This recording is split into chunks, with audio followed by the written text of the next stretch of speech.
Maggie is a smart, kind-hearted woman living in the United States. Though she has a law degree, her true passion lies in teaching children.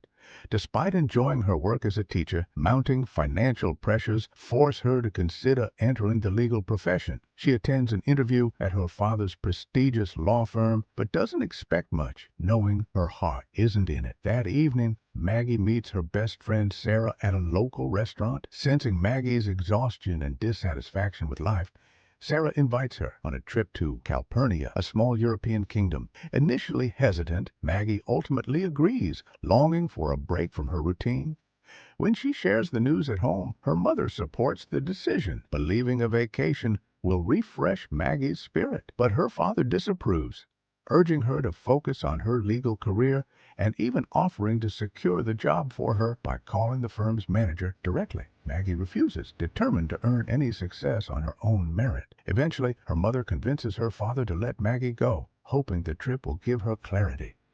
Meanwhile, across the ocean in the kingdom of Mars, Cernia, Prince Adrien prepares for his upcoming coronation following his father's passing. Adrien is charismatic but rebellious, often sneaking out of the palace to live like an ordinary man. His mother, Queen Patricia, scolds him for his reckless behavior and urges him to uphold royal traditions. Adrien, however, dreams of modernizing the monarchy and including common citizens in the coronation ceremony, a move his mother strongly opposes. Maggie and Sarah arrive in Calpurnia, eager to explore. While wandering alone through the charming town, Maggie's hat is blown off by the wind and trampled by a passing motorcycle. The rider, Adrien, disguised as a regular tourist, initially drives away, only to return moments later with a cleaned hat and a sincere apology. His odd sense of humor and unexpected charm intrigue Maggie. Adrien asks her to meet him again by the town's central fountain, and despite her initial skepticism, Maggie agrees. Their connection grows during a quiet evening together. Adrien, hiding his identity, claims his family is involved in business. Maggie talks about her father's pressure to become a lawyer and her dream of working with children. Adrien, impressed by her honesty and passion, admits he too loves children, but keeps the truth about his royal identity hidden. He invites her to spend more time with him the next day. The next morning, Maggie and Sarah receive a lavish breakfast at their hotel, ordered by Adrien. A curious Maggie suspects he might be wealthy, perhaps the owner of the hotel, but the staff refuses to reveal anything. As Adrien and Maggie spend more time together, their bond deepens. But just as things begin to feel serious, Adrien is called away urgently by his assistant, Felix. Later, while visiting a museum, Maggie and Sarah recognize Adrien and Queen Patricia in a royal portrait. Shocked, Maggie researches Adrien online and finds damaging articles portraying him as a spoiled prince who deceives women. Feeling betrayed, she confronts him. Adrien explains that he hid his title to be seen as a normal person, not a prince.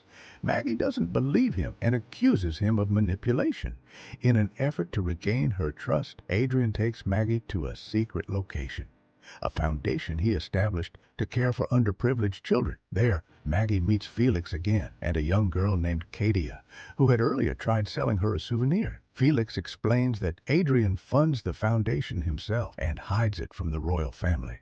Maggie, seeing Adrien play with the children and hearing how much he's done for them, realizes the tabloids were wrong. Touched by Maggie's care for Katia and her encouragement to the shy girl to perform on stage, Adrien invites her to dinner at the palace. There, Queen Patricia and the royal family greet her with cold stares. Maggie openly expresses her support for Adrien's ideas about including the public in royal events, angering the Queen further. After dinner, the Queen privately urges Adrien to end his relationship, but he stands his ground, insisting he truly loves Maggie. Later that evening, Adrien meets Maggie outside her hotel and confesses his love. Unbeknownst to them, a journalist photographs the moment. The next day, their photo is splashed across newspapers, creating a scandal. Queen Patricia is furious and begins plotting to separate them. Meanwhile, Maggie receives a call from her father, who insists she return home and accept the law firm's job offer. Feeling overwhelmed, Maggie turns down Adrien's invitation to escape with him to Paris. The next morning, Maggie is informed she got the legal job she once dreamed of. Though happy, she feels torn. Her love for Adrien and the children tugs at her heart. Eventually, she chooses to return to the U.S. and pursue her career, leaving Adrien heartbroken. Before her departure, Maggie decides to speak with Queen Patricia about the foundation. Upon hearing of her son's secret charity work, the queen is stunned. She visits the center herself and is deeply moved. Realizing Adrien's true character, she finally agrees to open the coronation ceremony to the public and support his modern vision for the monarchy. Just as Maggie prepares to leave, she receives a formal invitation to Adrien's coronation. At first, she declines, but Sarah urges her to go. Then, in a surprising turn, Queen Patricia visits Maggie at the hotel. Apologizing for her behavior, the queen offers Maggie a job managing the foundation, a role that perfectly aligns with her dreams. After heartfelt reflection, Maggie accepts and decides to stay. On the day of the coronation, Adrien is crowned king before a cheering crowd of citizens and royals alike. As he turns to greet the audience, he spots Maggie walking in. Stunned by her presence, he asks whether she'll return to the U.S. or stay. Maggie smiles and replies that she's staying, not just for the foundation, but because she loves him. In the final scene, Adrien and Maggie stand together, finally free to pursue their dreams and their love, ready to build a future based on compassion, truth, and shared purpose.